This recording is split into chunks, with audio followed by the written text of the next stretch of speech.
السلام علیکم، welcome to my YouTube channel smart learning. Class 10th Urdu کی ہم نے 9 یونٹس کی ہیں، 3 ویڈیوز ہو چکی تھی۔ اس ویڈیو کے اندر جو ویڈیو نمبر 4 ہوگی، اس میں 2 مکاتیب دیکھیں گے جی۔ مرزا اسد اللہ خان غالب نے لکھے ہیں 2، اور اس کے علاوہ رشید احمد صدیقی نے خط لکھا ہے، تو کس کے نام؟ بشیر صاحب کے نام۔ ایک یہ دیکھیں گے، اور اس کے بعد 2 ہم نظمیں دیکھ لیں گے، آزادی اور مزار قطب الدین ایبک، یہ دیکھ لیں گے۔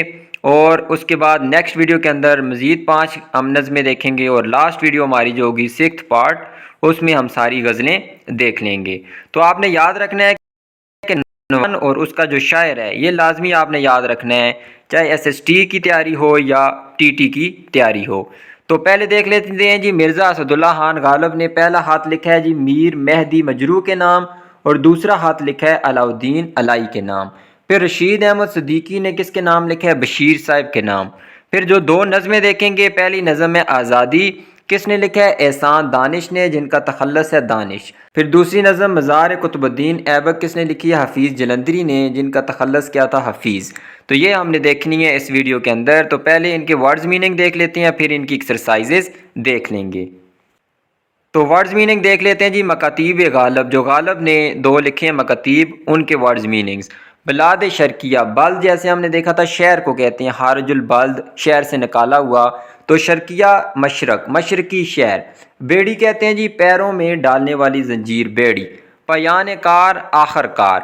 تغیر کہتے ہیں تبدیلی کو۔ تلافی کہتے ہیں کسی نقصان یا غلطی کا معاوضہ، تلافی، جیسے کہتے ہیں معافی تلافی، تو معاوضہ ادا کرنا۔ توشہ کہتے ہیں جی سامان کو، ٹھیک ہے، یہ تو آپ نے سنا ہی ہوگا، توشہ خانہ لفظ نیوز میں آتا رہتا ہے۔ تو تہنیت کہتے ہیں مبارکباد۔ ثمر نو رس، تازہ رس، نو رس نیا رس، ٹھیک ہے، یہاں اس کا مطلب کیا تھا؟ مراد نوجوان تھا، ٹھیک ہے، یہاں پہ اس نے جو خط کے اندر مطلب لیا تھا کہ تازہ رسدار پھل سے مراد کے نوجوان۔ حکم رہائی کہتے ہیں جی دنیا سے رہائی، یعنی موت، دنیا سے چھٹکارا، تو وہ کیا ہے؟ موت۔ ویسے حکم رہائی کا مطلب ہے رہائی کا حکم، لیکن یہاں اس کے اندر لیا گیا تھا مطلب موت۔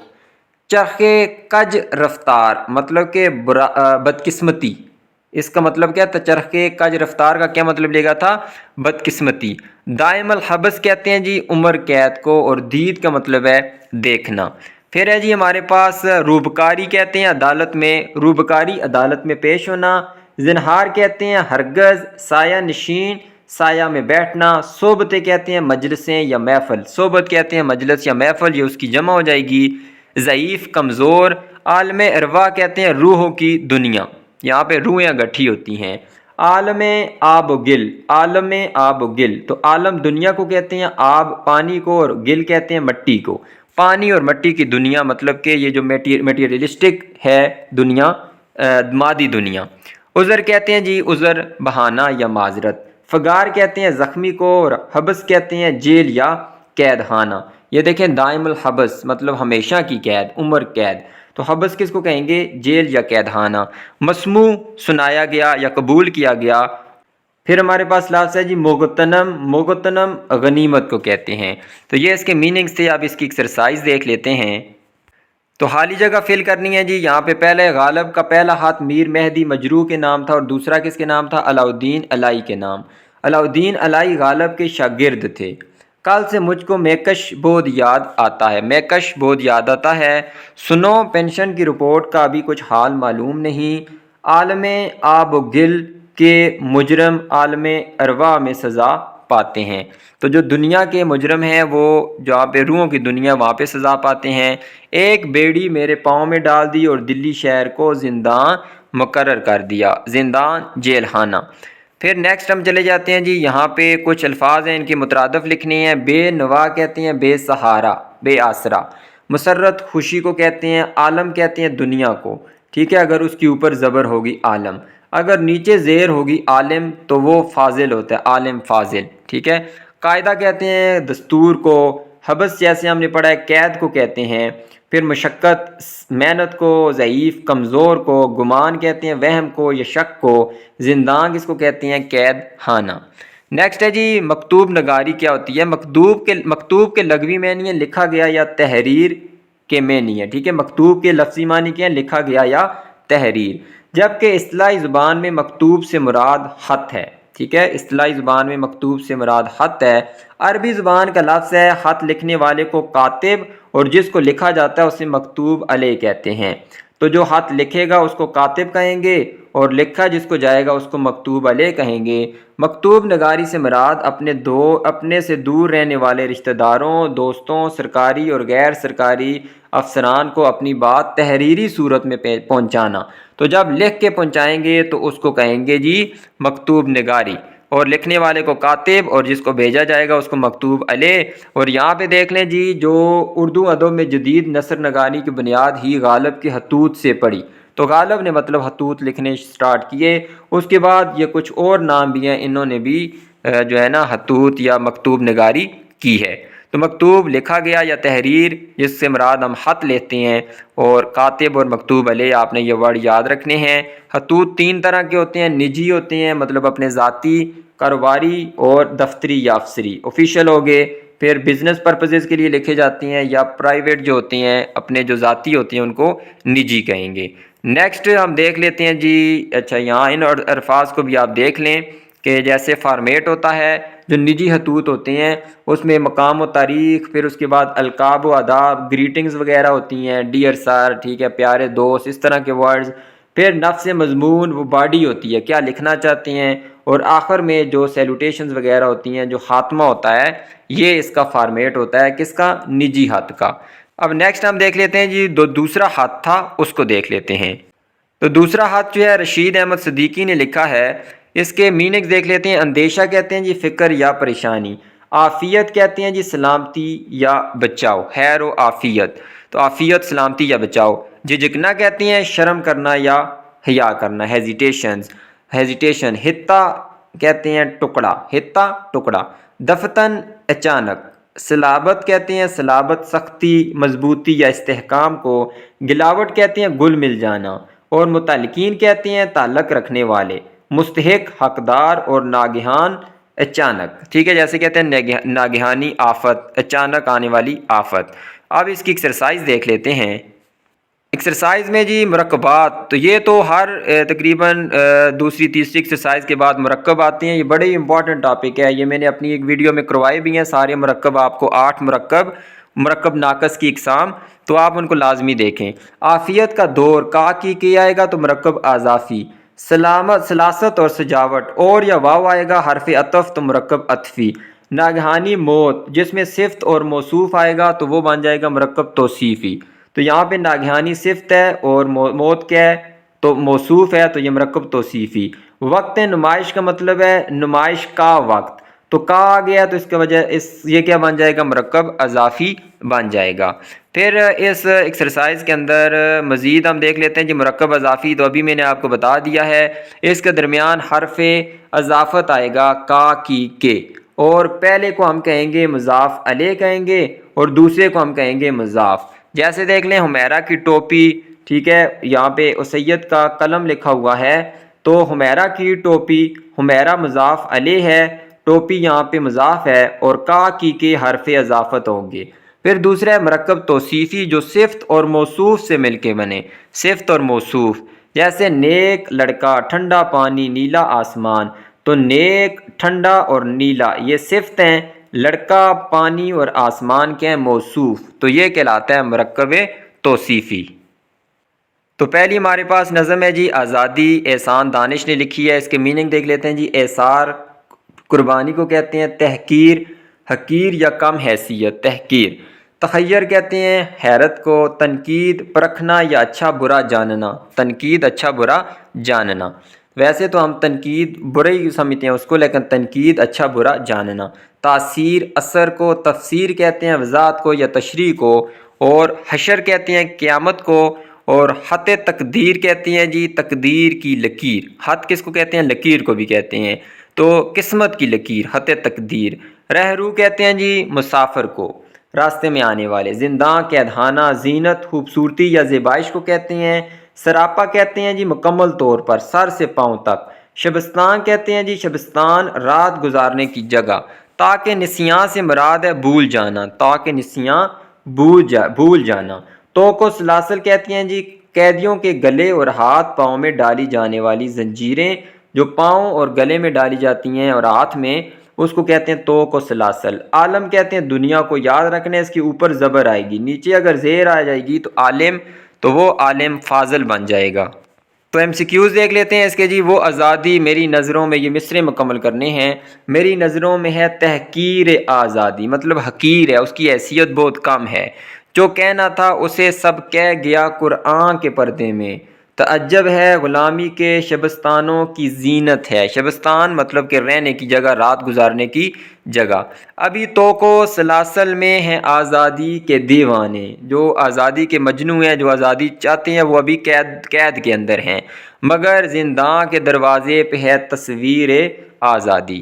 نیکسٹ ہم دیکھ لیتے ہیں جی سابقہ اور لائقہ۔ جیسے آپ انگلش میں دیکھتے ہیں، سابقہ کو انگلش میں پری فکس کہتے ہیں، جو پہلے آتا ہے اور اس کے بعد میں کوئی ورڈ لگ جائے تو نیا لفظ بن جاتا ہے۔ آگے لائقہ ہم پڑھیں گے، جس کو ہم کہتے ہیں سفکس، تو نا سے بنائیں، جیسے نامکمل میں نا کیا ہے؟ سابقہ ہے۔ اس طرح کے کوشچن ٹی ٹی کے ٹیسٹ کے اندر ابھی آئے ہیں، تقریباً ہر پیپر ہی میں آپ ایک نیا کوشچن نظر آیا ہے، تو اس کو لازمی آپ دیکھیں، اتنا مشکل ٹاپک نہیں ہے۔ تو پر سے بنائیں تو پر اثر، پر جوش، پھر بے سے، ٹھیک ہے، بے اثر، بے غیرت، بے شرم، بے وفا، پھر خوش تھے، خوش دل، خوش نصیب، خوشگوار، اور غیر سے غیر ارادی، غیر شرعی، غیر قانونی، تو یہ کچھ بن جائیں گے جو کہ سابقہ میں نے لگائے ہیں۔ پھر جملے بنانے ہیں، تو جملے تو ہم نہیں بنا رہے، صرف ان کے میننگ دیکھنے ہیں۔ تو سراپا سر سے پاؤں تک، مطلب کہ مکمل طور پر۔ تحقیر کہتے ہیں حقیر یا کم حیثیت، یہ تو ہم نے میننگز میں دیکھے تھے۔ تخیر حیرت کو، توق و سلاسل بھی دیکھا ہے، قیدیوں کے ہاتھ پاؤں میں ڈالی ہوئی جو زنجیریں ہوتی ہیں۔ تنویر آزادی، تنویر کہتے ہیں روشنی کو یا چمک کو، تو آزادی کی چمک یا آزادی کی روشنی، مرکب اضافی ہے یہ۔ تاثیر کہتے ہیں اثر کو۔ پھر یہ بتائیں، یہ دیکھیں پھر دوبارہ مرکب آ گئے ہیں، تو ایثار و عمل، واو آ جائے یا اور آئے تو وہ عطفی ہوتا ہے، حرف عطف۔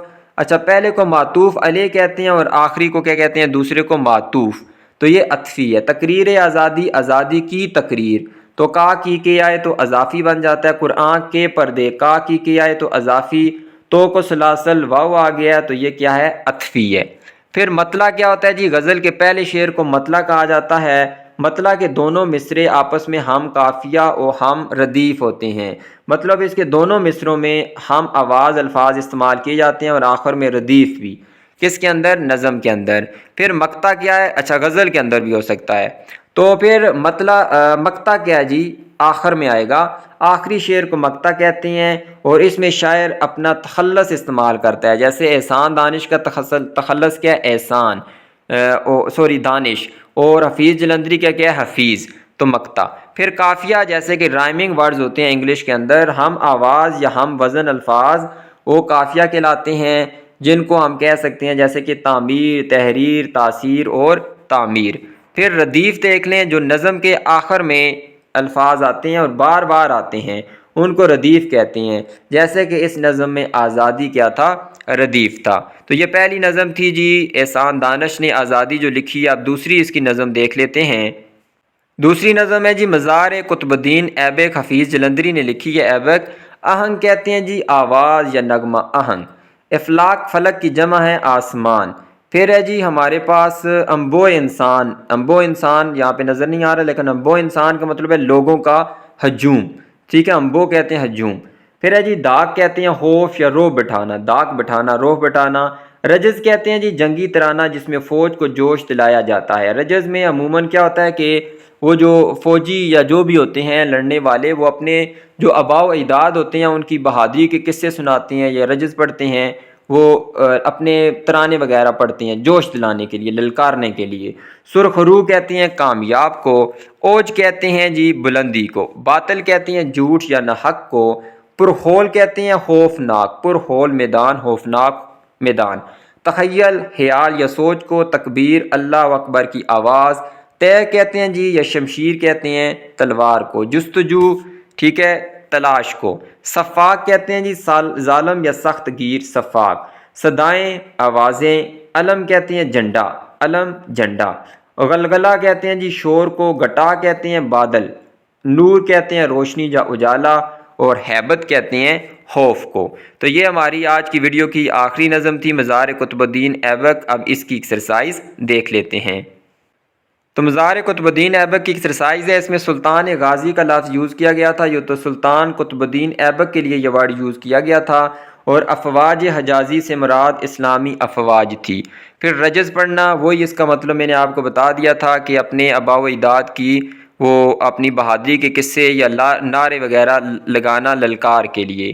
مصرع مکمل کریں، وہ جس کی تیغ ہیبت ناک، تیغ ہیبت ناک مطلب خوف ناک جو تلوار تھی، دبدبے والی، خوف والی، سے صفاق ڈرتے تھے، صفاق جو ظالم تھے وہ ڈرتے تھے۔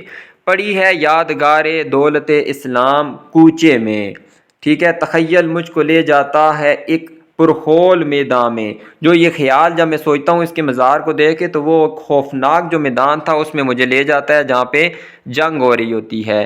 بہر سو نور پھیلاتا ہوا اسلام کا جھنڈا، مجھے محسوس ہوتا ہے کہ غازی مرد ہوں میں بھی۔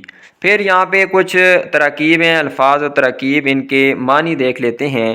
پرخول میدان، خوفناک میدان، فوج باطل، فوج باطل، باطل کی فوج، جھوٹ کی فوج، یہ بھی مرکب اضافی ہے۔ پھر ہے جی رجز پڑھنا، جنگی ترانے پڑھنا یا اپنے خاندان کے بہادروں کے ذکر کرنا۔ بلند آہنگ تکبیریں، اللہ اکبر کے نعرے یا بلند آوازیں۔ شہیدوں کی خاموشی، مطلب جو شہید ہو جاتے ہیں میدان میں، خاموش لیٹے ہوتے ہیں، شہید ہو جاتے ہیں تو ان کی خاموشی۔ پھر جیسے ہم نے پچھلے سبق میں سابقہ دیکھا تھا، تو اب لائق آ گیا جس کو انگلش میں سفکس کہتے ہیں، بعد میں آئے گا اور نئے لفظ بنائے گا۔ انگیز، من، پوش، خانہ، زار، یہ سارے کیا ہیں؟ لائقہ ہیں۔ درد انگیز، حیرت انگیز، من سے غیرت مند، جرت مند، صحت مند، سفید پوش، میز پوش، خانہ سے کارخانہ، شراب خانہ، زار سے گلزار، سبزہ زار۔ تو یہ تھے کچھ۔ اس کے بعد دیکھ لیتے ہیں جی، پچھلی ہم نے یونٹ میں دیکھے تھے مرکب اضافی اور مرکب توصیفی، آپ دیکھ لیتے ہیں مرکب عطفی اور مرکب جاری۔ تو مرکب عطفی جو واو اور سے بنے، جن کو حروف عطف کہتے ہیں، جیسے عمر اور ماریا، یہ اور سے بنے، امیر و غریب، صبح و شام۔ تو یہ پہلے والے کو ہم کہیں گے معطوف علیہ، عمر معطوف علیہ ہے، ماریا کیا ہے؟ معطوف ہے، اور واو کیا ہے اس میں؟ یا اور کیا ہے؟ حروف عطف ہے۔ یہ دیکھیں اور واو، یہ ان کو ملائے گا جس کو حرف عطف کہیں گے۔ مرکب جاری جس میں حروف جار آئیں گے، حروف جار بہت سارے ہیں، جیسے کہ سے بھی آئے گا، پر بھی آ سکتا ہے، تک بھی آ سکتا ہے، میں بھی آ سکتا ہے، یہ زیادہ تر یہ یوز ہوتے ہیں، سے، پر، تک۔ تو اس کے ساتھ اب دیکھ لیں جی، کراچی سے، پھر میز پر، لاہور تک۔ ان مثالوں میں کراچی، میز اور لاہور کیا ہے؟ مجرور ہیں، اور جب کہ سے پر کیا ہے؟ حروف جار۔ تو مجرور اور حروف جار سے مرکب جاری مل کے بنتا ہے۔ تو مرکب جتنے بھی مرکبات ہیں، مرکب ناقص، تابع، مومل، تابع، ٹھیک ہے، موضوع، یہ ہم نے سارے دیکھے ہوئے ہیں۔ اس کے علاوہ اور بھی دو ٹائپس تھی، مرکب امتزاجی بھی ہم نے دیکھا تھا، مرکب اشاری بھی دیکھا تھا۔ تو 8 ٹائپس ہم نے دیکھی تھی ایک ویڈیو کے اندر، جو میری ویڈیو نمبر 2 ہے، ٹھیک ہے، اسی SST جنرل کی پریپریشن کے متعلق آپ اس کو بھی دیکھ سکتے ہیں اس پلے لسٹ کے اندر۔ پھر لاسٹ ہم دیکھ لیتے ہیں جی علم بیان، اس کے اوپر بھی میں ایک ویڈیو بناؤں گا علیحدہ سے۔ تو علم بیان کے اندر 4 قاعدے ہم دیکھیں گے، تشبیہ، استعارہ، مجاز مرسل اور کنایہ۔ تو ان کو ہم دیکھ بھی رہے ہیں ابھی اس بک کے اندر، مختلف مثالیں دیکھ رہے ہیں، تشبیہ کی، استعارہ کی بھی، مجاز مرسل بھی دیکھا ہے، کنایہ کی بھی کچھ دیکھی ہیں، آگے مزید آئیں گی۔ تو یہاں تک ہماری ویڈیو کا اختتام ہوگا، انشاءاللہ نیکسٹ 2 ویڈیوز کے اندر یہ بک ہماری مکمل ہو جائے گی۔ ویڈیوز اچھی لگ رہی ہیں تو ان کو لازمی لائک کریں، چینل کو سبسکرائب کر دیں۔ اللہ حافظ۔